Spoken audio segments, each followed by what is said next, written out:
Imagine a single company controlling 90% of an entire industry in the United States. For a century, the Eastman Kodak Company did not just participate in the market. They dictated how human beings recorded their own history. At their peak, over 60,000 workers poured into a massive industrial complex in Rochester, New York.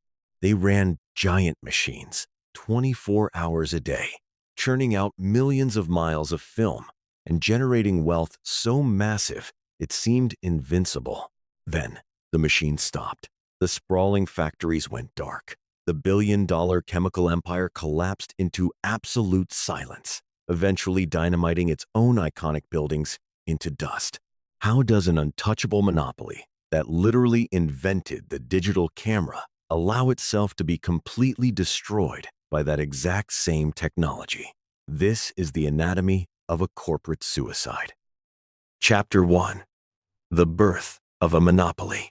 Before 1888, taking a photograph required the dedication of a scientist and the physical strength of a pack mule. A photographer needed a massive wooden camera, heavy glass plates, a sturdy tripod, and a portable darkroom tent. They had to coat a glass plate with a sticky, volatile chemical mixture, rush it into the camera while it remained wet, expose it to light, and develop it immediately before the chemicals dried. The process demanded precision, patience, and a high tolerance for toxic fumes. Photography belonged exclusively to professionals and wealthy enthusiasts. It was an arduous, exclusionary craft. George Eastman changed everything. Eastman worked as a junior clerk at a bank in Rochester, New York. He possessed a mechanical mind and a relentless drive for efficiency. When he planned a trip to Santo Domingo in 1877, a colleague suggested he document the journey with a photographic outfit. Eastman bought the equipment. It cost him a fortune and required a pack horse to transport. He never made the trip to Santo Domingo, but the sheer absurdity of the photographic process consumed him. He recognized a massive, untapped market. If someone could simplify photography, making it accessible to the average person, the financial rewards would stagger the imagination. He began experimenting in his mother's kitchen. He worked at the bank during the day and mixed chemicals at night, often sleeping on the floor near his stove. He read British photography journals and taught himself how to create dry gelatin plates. Unlike wet plates, dry plates retained their sensitivity to light and did not require immediate development. A photographer could buy them ready to use. By 1880, Eastman perfected his formula, invented a machine to coat the glass plates in bulk, and launched the Eastman Dry Plate Company. Dry plates succeeded, but glass remained heavy and fragile. Eastman wanted to eliminate glass entirely. He hired a chemist and focused on creating a flexible base for photographic emulsion. They coated paper with the chemical emulsion, but the paper grain showed up in the final prints. They then developed a method to strip the emulsion from the paper after exposure and transfer it to a clear gelatin sheet. It worked, but it remained too complex for the general public. Eastman realized he needed a completely new system. He needed to remove the darkroom from the consumer experience completely. In 1888, he introduced a product that altered the course of visual history. He called it the Kodak. The first Kodak camera looked like a simple wooden box covered in black leather. It cost $25. It featured a fixed focus lens and a single shutter speed. More importantly, it came preloaded with a roll of flexible paper film capable of taking 100 circular pictures. The consumer did not need to know anything about chemistry, exposure, or focus. They only needed to point the box and pull a string to set the shutter, then press a button to take the picture. When the consumer finished the roll of 100 pictures, they did not open the camera. They mailed the entire box back to Eastman's factory in Rochester, along with $10. The factory technicians opened the camera in a dark room, removed the film, developed the negatives, printed the photographs, and reloaded the camera with a fresh roll of film. They then mailed the camera and the finished prints back to the customer. Eastman launched the camera with a brilliant, straightforward slogan: "You press the button, we do the rest." The slogan accurately described the transaction. Eastman transformed photography from a grueling chemical process into a leisure activity. He effectively invented snapshot photography. People began documenting their daily lives, their vacations, and their families. The name Kodak itself demonstrated Eastman's sharp marketing instincts. He wanted a word that existed in no language, a word that competitors could not copy, and a word that people could pronounce easily. He liked the letter K. He felt it sounded strong and incisive. He played with combinations of letters until he landed on Kodak. It snapped, much like the shutter of his camera. With the Kodak camera, Eastman established a business model that guaranteed perpetual revenue. Business historians later called it the razor and blade model. Eastman sold the initial camera at a relatively low margin to get the device into the hands of consumers. The real profit came from the consumable materials. Every time a customer pressed the button, they consumed a piece of Eastman's film. They had to pay Eastman to develop it. They had to pay Eastman for the paper the image was printed on. To take more pictures, they had to buy more film from Eastman. By controlling the camera, the film, the chemicals, and the paper, Eastman constructed an enclosed, self-sustaining economic ecosystem. The company grew exponentially. Eastman replaced the paper-based film with a transparent celluloid film in 1889, making the process even more efficient and the images sharper. This celluloid film caught the attention of Thomas Edison, who used it to invent the first motion picture camera, tying Kodak's fortunes directly to the birth of the cinema industry. Eastman moved aggressively to solidify his market dominance. He understood that controlling the patents meant controlling the future. Whenever a rival inventor patented a process that threatened Kodak's supremacy, Eastman deployed his vast capital to buy the patent outright. If a competitor refused to sell, Eastman undercut their prices, leveraging his massive economies of scale until the rival faced bankruptcy. He systematically acquired photographic paper manufacturers across the United States, effectively cornering the market on the essential material required to print photographs. To support this explosive growth, Eastman transformed the city of Rochester. He began constructing Kodak Park in 1890. This was not merely a factory, it was a self-contained industrial city. 1. It featured its own power plants, its own water treatment facilities, and miles of internal railway tracks. DS. End quote. Because the production of photographic film required absolute darkness and strict climate control, Eastman pioneered large-scale industrial air conditioning and refrigeration long before they became standard. The production process at Kodak Park consumed raw materials on a staggering scale. The company became one of the largest consumers of silver in the world, dissolving silver bullion in nitric acid to create the light-sensitive silver halide crystals that form the basis of photographic emulsion. They consumed thousands of tons of cotton and millions of pounds of gelatin sourced from animal bones and hides to produce the celluloid base and the emulsion layer. By the dawn of the 20th century, the Eastman Kodak Company stood as an absolute titan of American industry. It did not just participate in the photography market, it was the photography market. Competitors existed, but they fought for scraps at the margins. Kodak controlled the technology, the supply chain, and the consumer mindset. George Eastman built an empire on the simple promise of capturing a moment in time, securing a monopoly so deeply entrenched in the fabric of modern life that it seemed destined to rule the visual world forever. Chapter 2. The Golden Era of the Yellow Empire. By the middle of the 20th century, the Eastman Kodak Company transcended the definition of a standard corporation.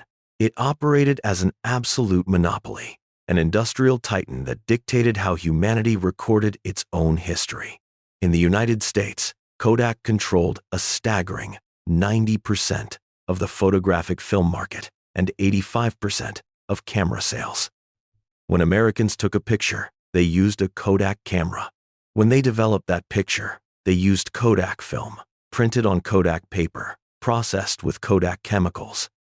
The yellow branding became as ubiquitous and recognizable as the American flag. This total market dominance reached its visual zenith in 1935 with the introduction of Kodachrome. Before Kodachrome, color photography existed as a complex, unreliable novelty. Two musicians and amateur scientists, Leopold Godowsky Jr. and Leopold Mannis, partnered with Kodak researchers to solve the color puzzle. They developed a subtractive color reversal film that changed the world. Kodachrome did not just capture color, it captured a hyper-realistic, saturated version of reality. The film possessed an archiving stability that allowed photographs to last for decades without fading, locking history into brilliant, enduring hues. Kodachrome became the undisputed standard for both professional photojournalists and everyday families. Magazines like National Geographic relied exclusively on Kodachrome to bring vivid images of distant corners of the globe to American living rooms. It documented the aftermath of World War II, the rise of the American suburbs, and the shifting cultural landscapes of the 1960s. The film became so culturally significant that it inspired popular music and embedded itself deeply into the global consciousness.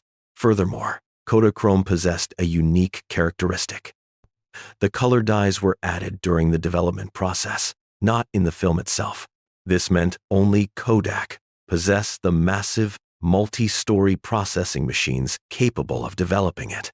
Competitors could not touch it. Kodak locked the consumer into an inescapable, highly profitable loop.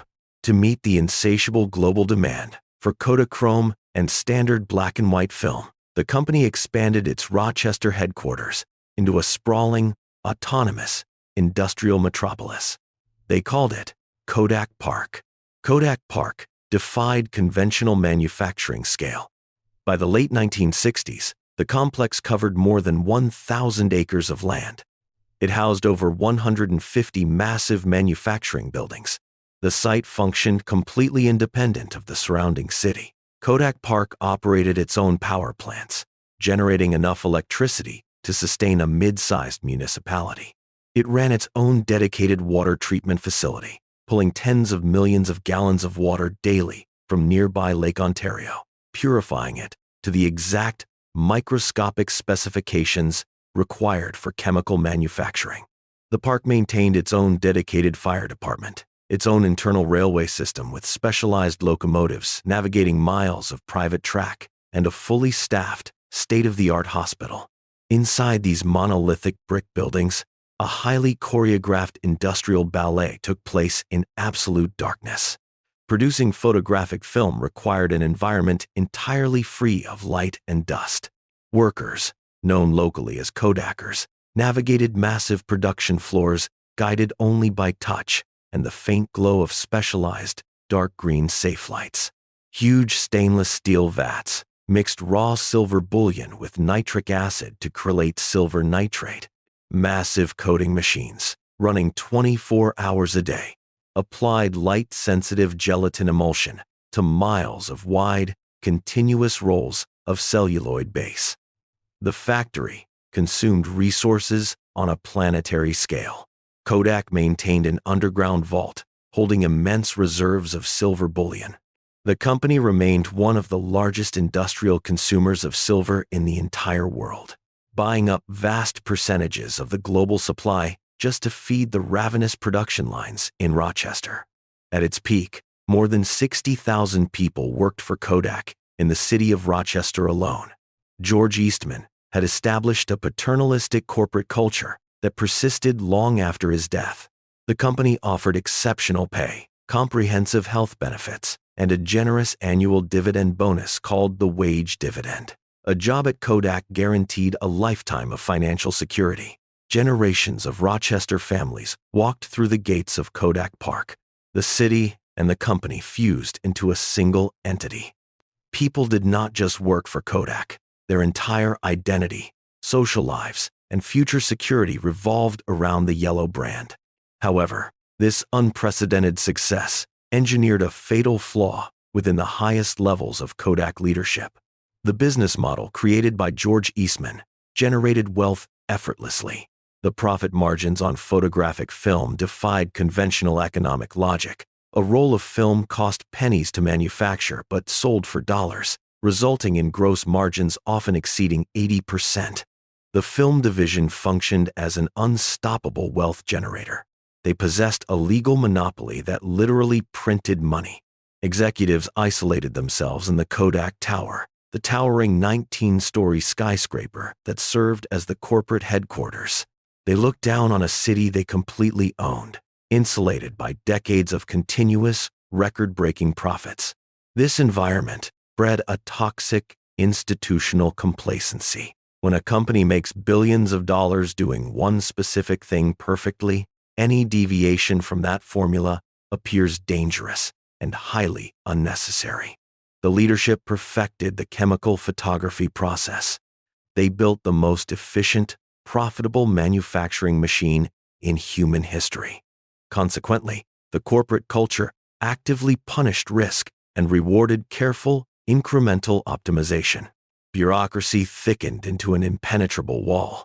Managers prioritized protecting the existing film business over exploring disruptive new technologies. They adopted a rigid mindset known internally as the Kodak way.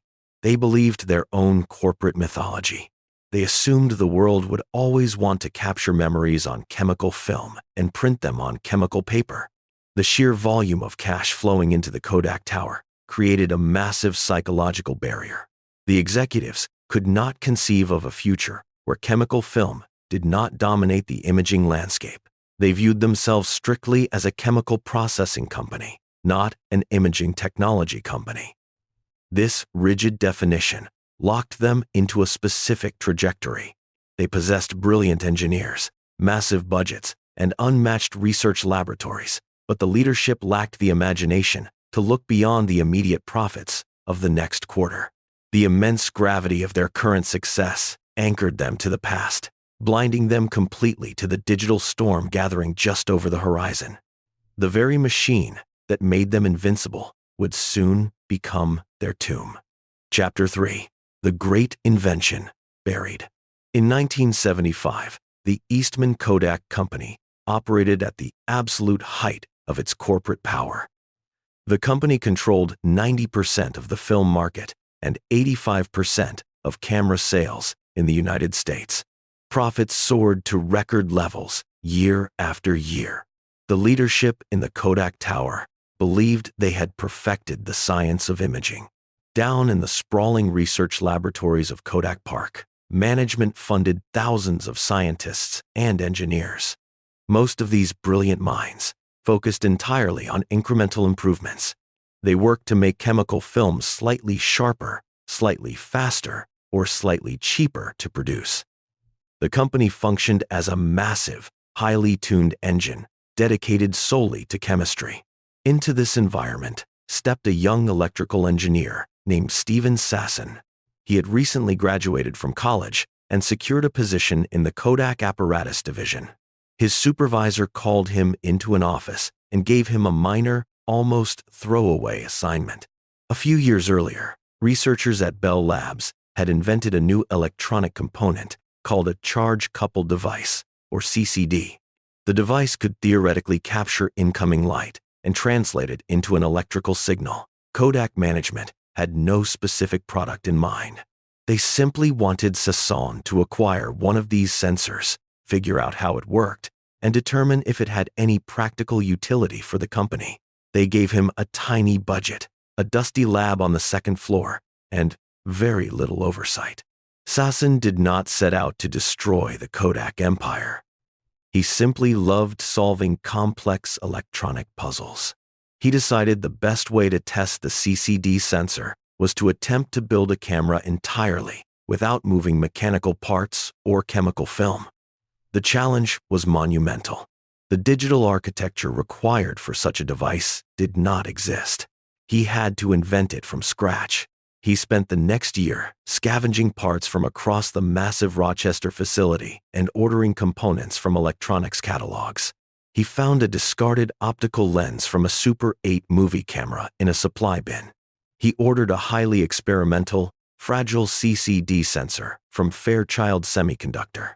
He needed a way to translate the analog electrical signals from the sensor into digital numbers, so he wired in an analog-to-digital converter from Motorola. He spent months soldering wires and building a crude, exposed circuit board. Once he managed to capture the digital data, he needed a way to store it. In the mid-1970s, portable digital memory did not exist in any meaningful capacity. Sasson solved this by wiring the entire contraption to a standard portable cassette tape recorder. By December 1975, he had assembled a working prototype. It looked nothing like a camera. It resembled a large, metallic toaster. It weighed 8 pounds, featured dozens of exposed wires, and required 16 AA batteries to function. Sasson convinced a lab assistant named Joy to stand at the end of the hallway for a test. He pointed the awkward device at her and pressed a switch. The machine buzzed. The cassette tape began to spin. It took 23 grueling seconds for the machine to write the digital data of the image onto the magnetic tape. Sasson then removed the cassette and walked over to a custom playback device he had built. He slotted the tape in and connected the playback unit to a standard television set. He pressed play. Another 23 seconds passed as the machine read the tape and translated the data back into a visual format. Slowly, an image materialized on the television screen. It was black and white. It had a resolution of 0.01 megapixels. Joy's face looked like a blurry, heavily pixelated mosaic of gray squares. It was arguably the lowest quality photograph ever taken at Kodak Park. But the image was there. It required no silver, no toxic chemicals, and no paper. It was composed entirely of digital code. Sasson knew exactly what he had accomplished. He recognized that the technology was primitive, but he understood the trajectory of digital electronics. He spent the next year refining the presentation. In 1976, he hauled his 8-pound prototype into a series of boardrooms to demonstrate the invention to Kodak's executive leadership. He stood before the men who controlled the marketing, manufacturing, and strategic future of the largest imaging company on Earth. He projected the crude, pixelated images onto a television screen and explained the underlying mechanics. He did not pitch it as a novelty. He pitched it as the future. Sasson explained Moore's law to the executives. He told them that the processing power of microchips doubled every 2 years. He predicted that the resolution of the sensors would increase exponentially. The size of the components would shrink drastically, and the storage capacity would multiply rapidly. He explicitly warned them that within 15 to 20 years, this digital technology would become cheap enough and good enough to compete directly with chemical film in the mass consumer market. The executives stared at the screen. They did not see a miracle of modern engineering. They saw a direct, existential threat to their entire corporate structure. Their immediate questions revealed a profound lack of vision. They asked Sasson why anyone would ever want to look at a photograph on a television screen instead of holding a physical print. They pointed out that televisions lacked the resolution to display a decent picture. They fixated on the cost of the electronic components, comparing them unfavorably to a cheap roll of celluloid. But the core of their rejection was entirely financial. Kodak held a vicious, unbreakable monopoly on photographic film and paper. They utilized the razor and blade business model, selling cameras cheaply to lock consumers into buying high-margin film for decades. A digital camera required no film. It required no chemical processing. It required no paper. If this new technology succeeded, it would completely bypass the entire Kodak supply chain. It would annihilate the most profitable product line in the history of American business. The executives faced a classic innovator's dilemma. To embrace the digital camera, they would have to actively cannibalize their own massive profits and render their billion-dollar chemical factories obsolete. They lacked the courage to destroy their own creation. They chose the comfortable certainty of the present over the terrifying reality of the future. They smiled politely at the young engineer. They told him the digital camera was a cute technical exercise. Then, they handed down a devastating directive. They ordered Sasson to hide the prototype. They explicitly forbade him from discussing the technology with anyone outside of his immediate department. They allowed him to quietly file a patent for the digital camera in 1978, but they locked the actual invention away in a dark closet. They buried the greatest technological breakthrough in their company's history because they were too afraid of what it meant for their bottom line. The digital revolution had arrived in their own laboratory, and they deliberately chose to turn off the lights. Chapter 4. The Challenger from the East. While executives in Rochester congratulated themselves on record profits and market dominance, a quiet revolution gathered strength across the Pacific Ocean. Fujifilm, a Japanese chemical company, had spent decades meticulously studying Kodak. They dismantled Kodak cameras, analyzed Kodak emulsion formulas, and reverse-engineered the entire manufacturing process. Initially, Fujifilm produced inferior products that posed no threat to the American giant. However, the Japanese company possessed a relentless, disciplined corporate culture dedicated to continuous improvement. They systematically eliminated flaws in their chemical processes and heavily automated their factories. By the early 1980s, Fujifilm achieved something that Kodak executives considered impossible. They matched Kodak in photographic quality, and they did it at a significantly lower cost. Fujifilm understood they could not defeat Kodak by attacking the premium market directly. Instead, they launched a quiet invasion. They targeted discount retailers, drugstores, and supermarkets across the United States. They priced their film 20% lower than the iconic yellow boxes. Consumers quickly noticed the price difference. When they developed the Japanese film, they discovered the colors were vibrant and sharp. Fujifilm engineered their film to emphasize green and blue hues, contrasting with the warm reds and yellows prioritized by Kodak. This technical distinction made Fujifilm highly appealing for landscape photography and outdoor events. Inside the Kodak Tower, the reaction to this foreign incursion bordered on absolute denial. Management dismissed Fujifilm as a producer of cheap, low-tier alternatives. They suffered from a fatal combination of arrogance and historical momentum. The leadership believed that American consumers possessed an unbreakable emotional bond with the Kodak brand.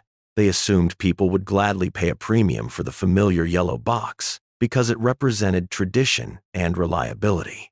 Consequently, Kodak refused to lower their prices to compete. They refused to acknowledge that a competitor could rival their chemical engineering. They simply ignored the green boxes, slowly filling the shelves of American retail stores. This corporate hubris led directly to one of the most humiliating public relations disasters in the history of American business. In 1984, the city of Los Angeles hosted the Summer Olympic Games. For a company like Kodak, the Olympics represented the ultimate marketing platform. The event celebrated physical excellence, national pride, and unforgettable moments.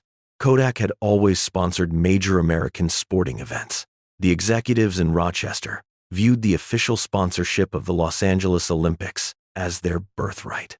When the Olympic Organizing Committee approached Kodak to negotiate the sponsorship fee, the executives treated the meeting as a formality. They offered a surprisingly low figure and refused to negotiate further. They firmly believed the organizers had no other option. They assumed no other company could fulfill the immense photographic needs of the global event. They miscalculated entirely. Fujifilm saw a rare, localized weakness and struck with devastating speed. The Japanese company bypassed the traditional negotiations and handed the Los Angeles Olympic Committee a check for $7 million. They paid the exact asking price without hesitation. Overnight, Fujifilm secured the exclusive rights to be the official film of the 1984 Summer Olympics. The shockwaves hit Rochester immediately. When the games began, the visual impact was absolute and undeniable. Across the United States and around the world, television broadcasts showcased Olympic venues plastered with the bright green logo of Fujifilm. Every official photographer used Japanese film. Every promotional poster featured the Japanese brand. On American soil, during an event characterized by intense national pride, the quintessential American imaging company found itself entirely locked out. The Olympic sponsorship legitimized Fujifilm in the eyes of the American consumer. It destroyed the narrative that Japanese film was a cheap imitation. If the Olympic Committee trusted Fujifilm to document the games, consumers reasoned they could trust it for their family vacations. Following the 1984 Olympics, Fujifilm aggressively expanded its market share in the United States, climbing steadily from a marginal presence to capturing nearly 20% of the market. They forced Kodak into a defensive posture for the first time in a century. Kodak needed a strategic counterattack. They faced a ruthless competitor engaged in a brutal price war, and they still held the digital camera prototype locked in a laboratory closet. A visionary leadership team would have recognized the moment to pivot. They could have aggressively slashed film prices to bleed Fujifilm out of the market, or they could have unleashed the digital technology to change the rules of the game entirely. Instead, Kodak chose a third option that wasted billions of dollars and crucial years of development time. They decided to invent an entirely new chemical film format. In the mid-1990s, Kodak partnered with several other manufacturers to launch the Advanced Photo System, heavily marketed under the brand name Advantix.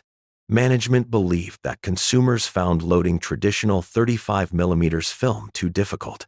The Advantix system utilized a drop-in cassette that required no manual threading. More importantly, it incorporated a magnetic strip alongside the chemical film. This strip recorded data about exposure and lighting, allowing automated processing machines to adjust the final print for optimal quality. From an engineering standpoint, Advantix represented a massive technical achievement. From a strategic standpoint, it was a catastrophic misallocation of resources. Kodak spent over $500 million developing the system and hundreds of millions more marketing it. They built new factories, designed new cameras, and forced photo processing labs to buy incredibly expensive new development machines. The consumers completely rejected it. Advantix cassettes cost more than standard 35mm film. The cameras cost more. The processing cost more.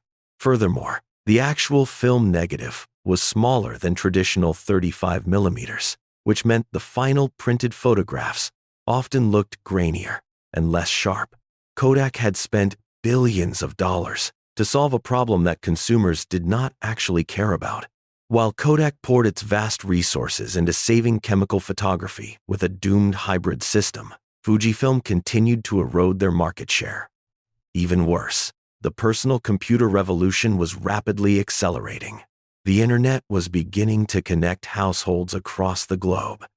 The window to capitalize on Steven Sassen's digital invention was closing rapidly. Kodak had spent the 1980s and 1990s fighting the wrong war with the wrong weapons against an enemy they fatally underestimated. They survived the Japanese invasion, but the effort left them financially drained and entirely unprepared for the digital cliff that awaited them in the new millennium. Chapter 5. The Half-Hearted Pivot. The new millennium arrived, and the digital storm Steven Sassen predicted in 1975 finally made landfall. The internet expanded into millions of homes. Personal computers became standard household appliances. The Eastman Kodak Company could no longer ignore the digital reality. The executives in the Kodak Tower finally realized they had to pivot. However, an organization built entirely on chemical engineering could not simply flip a switch and transform into a nimble software and electronics company overnight. The resulting transformation proved slow, painful, and fundamentally flawed. To their credit, Kodak did enter the digital market.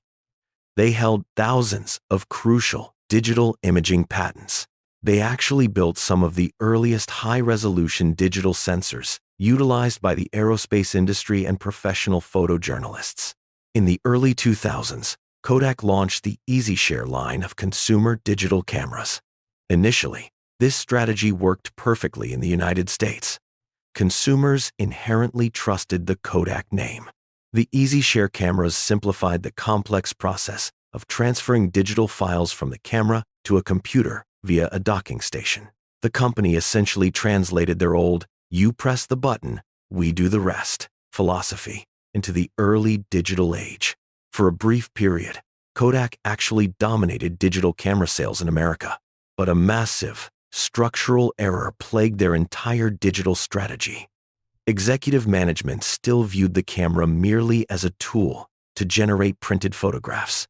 During the golden era of film, Kodak made their billions on the consumables. They made money on the chemical film and the photographic paper. They stubbornly tried to force this exact same economic model onto the digital world.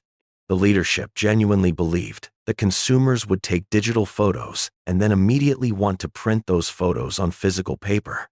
To facilitate this forced behavior, Kodak invested billions of dollars in retail printing kiosks. They installed tens of thousands of these glowing yellow kiosks in drugstores and supermarkets across the country. They wanted customers to bring their digital memory cards to the store, plug them into the machine, and pay for physical prints. Simultaneously, they pushed expensive home photo printers and highly profitable ink cartridges. They treated the digital image as a temporary, unfinished state. They operated under the rigid assumption that the final destination of every photograph remained a piece of glossy chemical paper. They completely misunderstood the fundamental nature of the digital revolution. The internet fundamentally altered how human beings interacted with visual media. Consumers did not want to print their photos anymore. They wanted to share them globally and instantly. People wanted to email images to family members, post them on early social media platforms, and view them on glowing desktop monitors. The digital screen entirely replaced the leather-bound photo album. Digital images became a fluid currency of communication, not a static physical keepsake. Tragically, Kodak actually held an early lead in online photo sharing. In 2001, they acquired a startup called Ophoto, a pioneering online photography service. Ophoto allowed users to upload, store, and share digital images over the internet. If Kodak leadership had nurtured this platform properly, they could have built the direct precursor to Instagram or Facebook. Instead, Kodak management severely restricted Ophoto's potential. They utilized the platform almost exclusively as a digital funnel to convince users to order physical prints through the mail. They fundamentally failed to recognize that the online sharing experience was the primary product. By trying to protect their legacy printing business, they suffocated their best digital asset. Inside the corporate headquarters, a toxic civil war erupted. The executives running the traditional film division still generated the majority of the revenue, so they tightly controlled the corporate budget. They viewed the new digital engineers as a threat rather than the future. Whenever the digital division proposed a radical new product that might cannibalize film sales, the legacy executives killed the project. Furthermore, the company faced a brutal economic reality known internally as trading analog dollars for digital pennies. The profit margins on digital cameras remained razor thin compared to the massive profits generated by a roll of chemical film. Kodak simply could not figure out how to maintain its massive corporate infrastructure on digital hardware margins. As the 2000s progressed, the global market ruthlessly punished Kodak's halfway measures. Agile electronics manufacturers from Asia flooded the market with digital cameras. Companies like Sony, Canon, and Nikon did not have massive chemical film factories to protect. They did not care if consumers printed their photos or left them on a hard drive. They simply competed to build the best, fastest, and cheapest digital hardware possible. These Yatdimal electronics companies relentlessly drove down the price of digital cameras while rapidly increasing the megapixel count and battery life. Kodak simply could not keep pace with the brutal hardware cycle of the consumer electronics industry. The company bled cash as their legacy film business collapsed far faster than any internal projection anticipated. Management attempted to balance two fundamentally incompatible business models. They tried to sustain the massive, energy-intensive infrastructure of chemical film production at Kodak Park while simultaneously funding a highly competitive transition into digital consumer electronics. The colossal effort tore the company apart from the inside. Then, the definitive tipping point arrived. In 2003, a monumental and permanent shift occurred in the global imaging market. For the very first time in history, global sales of digital cameras surpassed the sales of traditional film cameras. The trajectory became absolute and irreversible. The consumer public collectively decided to abandon chemical film forever. This historic milestone sounded the absolute death knell for the Rochester Empire. The century-old monopoly was permanently broken. The golden era had officially ended. Kodak found itself trapped in an outdated paradigm, watching helplessly as the digital world they helped invent passed them by entirely. Chapter 6. The Spiral of Collapse.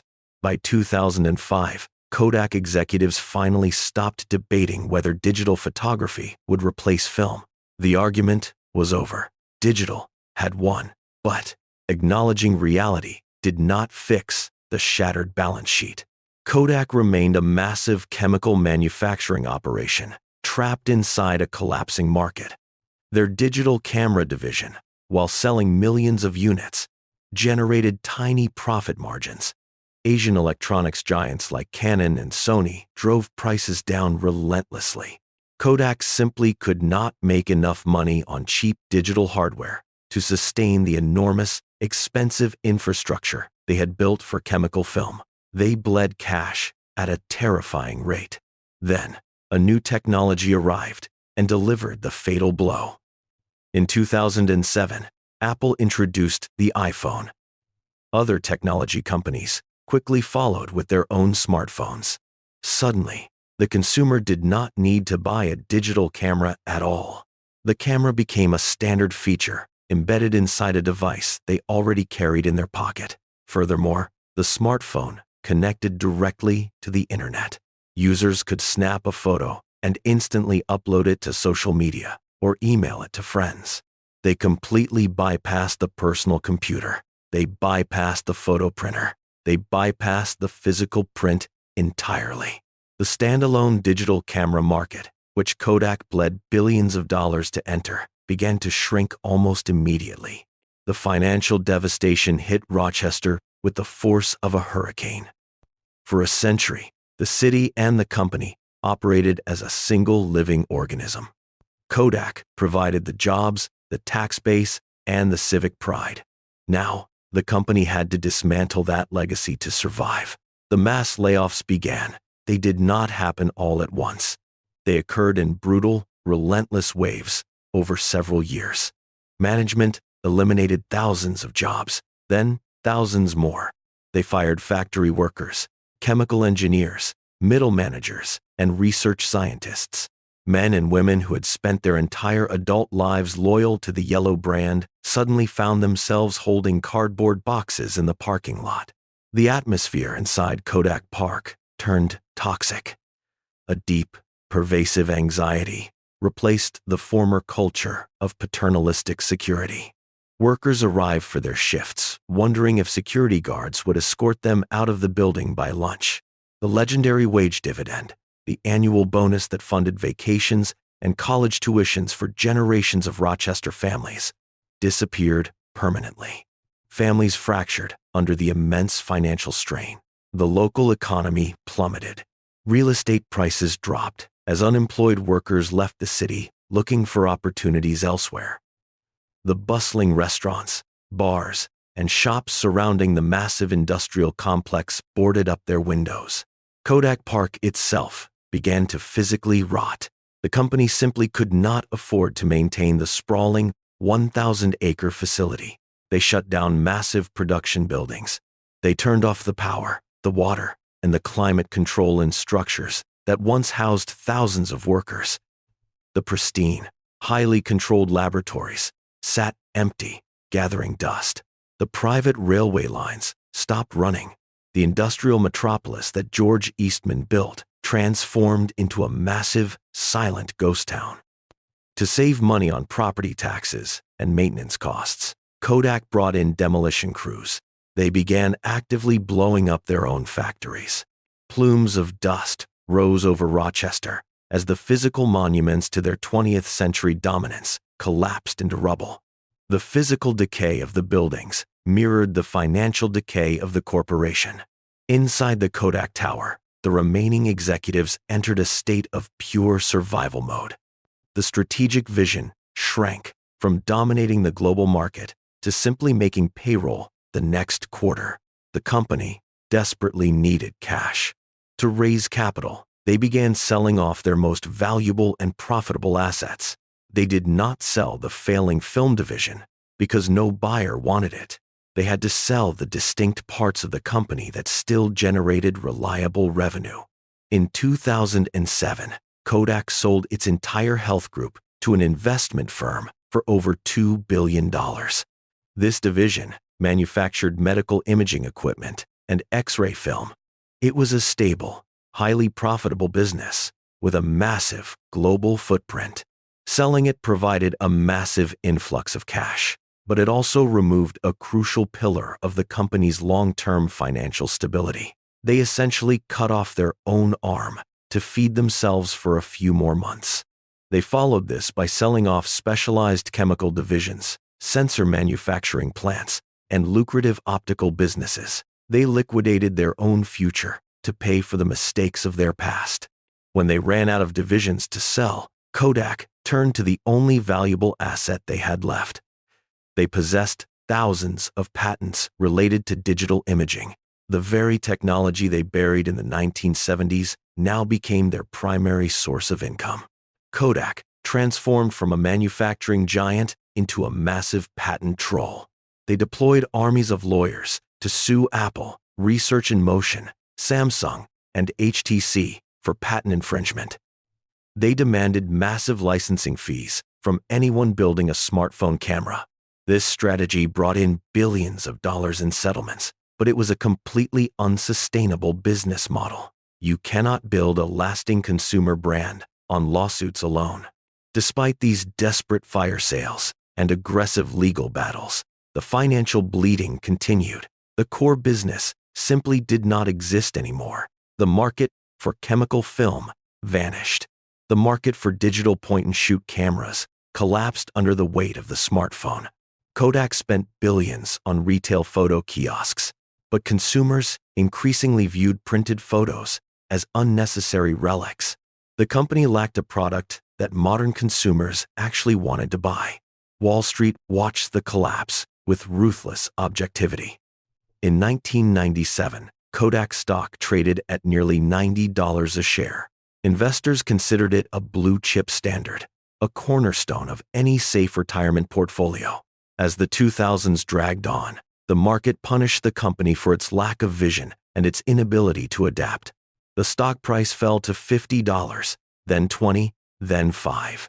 Institutional investors fled. The company lost billions of dollars in market capitalization. By the end of the decade, the stock traded for absolute pennies. The executives in Rochester exhausted every option. They restructured the company half a dozen times. They changed chief executives. They fired over 50,000 workers. They sold off their most profitable divisions. They sued rival technology companies. Nothing worked. The structural damage was too severe. The momentum of the digital age moved too fast. The massive chemical-based empire that George Eastman built over a century found itself standing on the edge of a cliff, staring directly down into the abyss of complete financial ruin. Chapter 7. The Death Knell of 2012. On the 19th of January, 2012, the Eastman Kodak Company finally surrendered. The executives in Rochester drafted the paperwork, informed their remaining employees, and officially filed for Chapter 11 bankruptcy protection in a federal court in New York. The announcement sent a profound shockwave through the global business community. A corporation that had defined American innovation, dominated global markets, and dictated human visual memory for 131 years had collapsed into insolvency. The filing listed massive debts and rapidly depleting assets. It marked the definitive, humiliating end of an era. The company that literally invented the concept of capturing a moment in time had simply run out of time itself. The bankruptcy filing did not occur suddenly. It represented the inevitable conclusion of a slow, agonizing descent. For years, financial analysts predicted the outcome. Kodak had burned through billions of dollars, attempting to execute a transition from chemical film to digital hardware. They failed to recognize that smartphones would completely devour the standalone digital camera market. As revenues plummeted, the company borrowed heavily just to keep the lights on and fund early retirement packages for tens of thousands of laid-off workers. By the time 2012 arrived, the corporate treasury was practically empty. The massive cash reserves generated during the 20th century had vanished. Management had no other choice. They needed federal protection from their creditors to prevent a total liquidation of the company.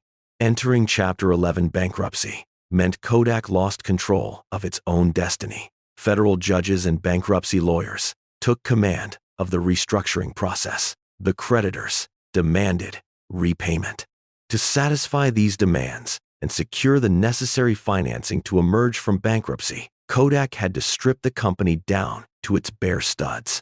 They exited the digital camera business entirely, abandoning the very market they had spent 2 decades desperately trying to capture. They stopped manufacturing digital picture frames. They halted the production of consumer video cameras. They abandoned the retail consumer space completely. The brand that once existed in nearly every American household retreated into the obscure margins of commercial printing and specialized packaging. However, cutting failing product lines did not generate enough cash to satisfy the crushing debt. The bankruptcy court required Kodak to liquidate its most valuable remaining asset. That asset was not a factory or a brand name. It was an intellectual property portfolio. It was the massive vault of digital imaging patents that Steven Sasson and thousands of other Kodak engineers had quietly accumulated over decades. These patents covered the fundamental architecture of capturing, processing, and storing digital images. Every modern smartphone, every digital camera, and every tablet utilized technology originally patented by the Eastman Kodak Company. The ensuing patent auction represented a brutal display of the new technological world order. The titans of Silicon Valley descended upon the intellectual remains of the Rochester Empire. Apple, Google, Microsoft, Amazon, and Samsung engaged in a fierce bidding war. These were the exact companies that had built the hardware and software ecosystems that rendered Kodak obsolete. Now, they fought to carve up Kodak's foundational research to protect themselves from mutual patent lawsuits. Kodak executives initially projected the portfolio would sell for nearly $3 billion. They hoped this massive influx of cash would easily fund their restructuring. The market proved much colder. The tech giants colluded, formed consortiums, and strategically suppressed the bidding. When the auction concluded, Kodak received approximately $525 million. It was a fraction of their expectations. The sale highlighted a tragic paradox. Kodak surrendered the foundational blueprints of the digital revolution to the exact companies that profited most from that revolution, and they did it at a steep discount just to survive another year. They sold their past to pay for their immediate survival, leaving them with very little to build a future upon. While the lawyers and tech companies fought over intellectual property, a much more visceral destruction occurred back in Rochester. The Chapter 11 restructuring demanded a massive reduction in the company's physical footprint.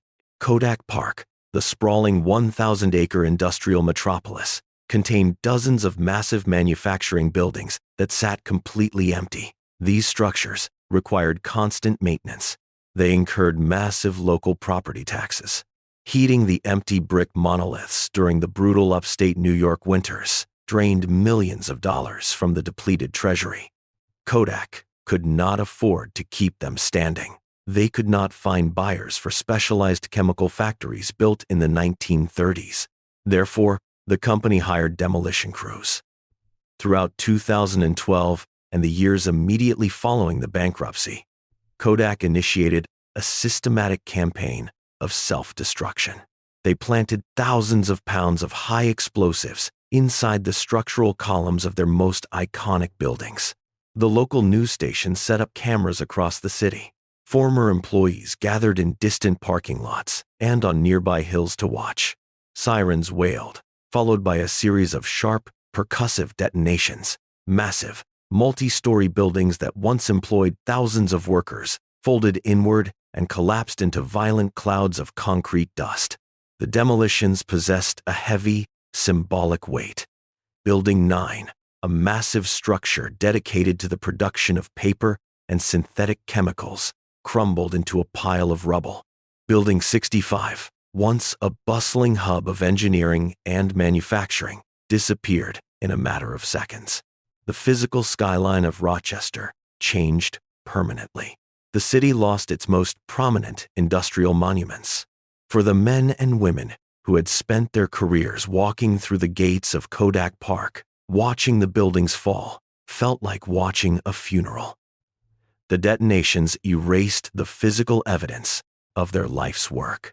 The dust settling over the vacant lots served as a stark, undeniable confirmation that the golden era had truly ended. The Eastman Kodak Company survived the bankruptcy process, but it emerged as a fundamentally different entity. The restructuring stripped away the consumer brand, the massive factories, and the visionary patents. The corporation that exited Chapter 11 inches late 2013 retained the historic name, but it possessed almost none of the power, influence, or wealth that George Eastman had originally assembled. The massive, unstoppable machine had been dismantled, sold for parts, and reduced to rubble. The monopoly was broken, the empire was scattered, and the stage was set to analyze the profound historical lessons left behind in the wreckage. Chapter 8: The Ruins and the Lesson. The Eastman Kodak Company officially emerged from federal bankruptcy protection on the 3rd of September 2013. The corporation that rang the opening bell on the New York Stock Exchange that morning barely resembled the industrial titan that had dominated the 20th century. The Chapter 11 restructuring process acted as a brutal, necessary amputation to save the patient. The bankruptcy court stripped away the massive consumer divisions, the digital camera business, and the personal film operations. They sold off lucrative patents and spun off the personalized imaging and document imaging businesses to the UK-based Kodak pension plan to settle massive legacy obligations. The new Kodak shrank to a mere fraction of its former scale. It completely transformed from a ubiquitous global consumer brand into a highly specialized business-to-business enterprise. The surviving company focused its remaining resources entirely on commercial printing, packaging technology, and specialized functional printing, META. They developed high-speed commercial inkjet presses and flexographic packaging solutions for corporate clients. They continued to manufacture a small, highly specialized amount of motion picture film for Hollywood directors who explicitly demanded the classic analog aesthetic. However, The sheer volume of this production represented a rounding error compared to their historical output during the Golden Era. Kodak no longer aimed to put a camera in the hands of every American family. They no longer promised to preserve personal memories. They retreated far into the invisible background of the global industrial supply chain. They managed to survive the financial collapse, but they survived by entirely abandoning the core identity that had made them famous across the globe. In the city of Rochester, the physical and economic scars of the corporate collapse remained highly visible. Wild grass slowly grew over the massive concrete foundations where monumental manufacturing buildings once stood. The footprint of Kodak Park, once a bustling city within a city, shrank drastically as the company sold off parcels of land to independent developers. The city of Rochester itself had to completely reinvent its local economy, undertaking a slow and painful transition from a monolithic company town into a regional hub for higher education, healthcare, and specialized optics. The thousands of former Kodak workers who lost their jobs, their pensions, and their financial security served as a constant living reminder of the monumental corporate failure. The yellow brand still existed on a few office buildings, but in Rochester, it evoked a deep, lingering sense of loss and betrayal rather than the fierce civic pride it once commanded. As the dust settled on the bankruptcy, business historians, economists, and management consultants immediately began dissecting the corpse of the Kodak empire. The retrospective analysis revealed a profound and deeply tragic paradox at the heart of the collapse. Kodak did not fail because they lacked technological capability. They did not fail because a sudden competitor surprised them with a secret, unforeseen weapon. They failed because their own brilliant engineers invented the exact weapon that destroyed them, and their executive leadership deliberately chose to bury it.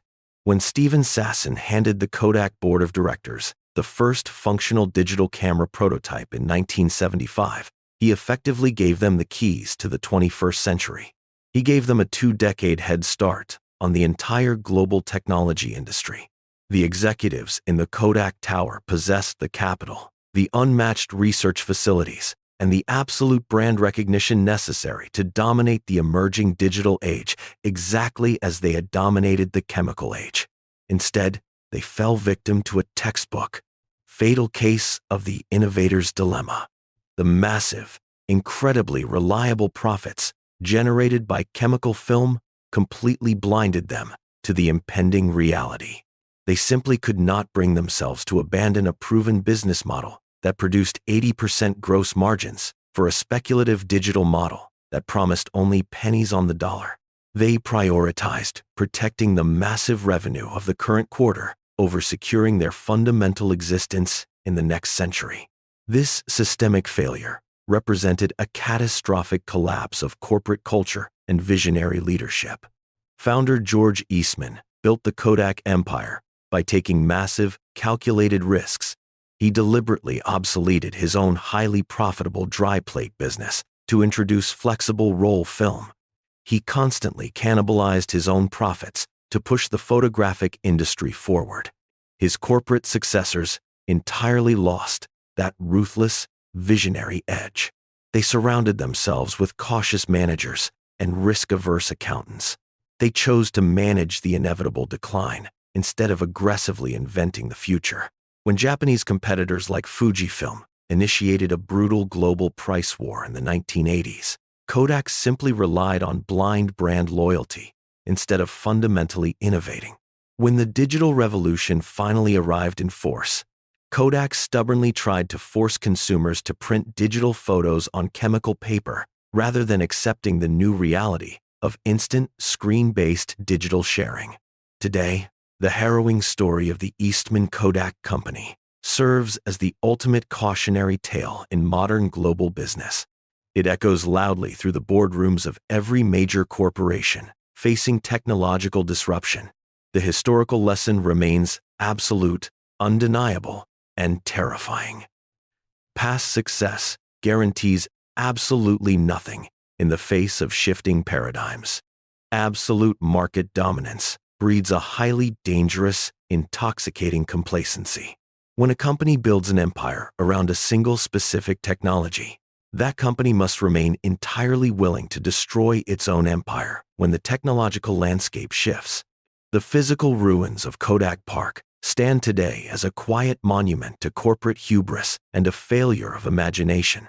The company that successfully taught the modern world how to record its own history ultimately became a tragic historical footnote itself. They flawlessly captured the most important moments of millions of human lives over a century, but they completely failed to capture the singular, decisive moment that defined their own survival. They ignored the relentless march of the future, and the future responded by ruthlessly erasing them from the map.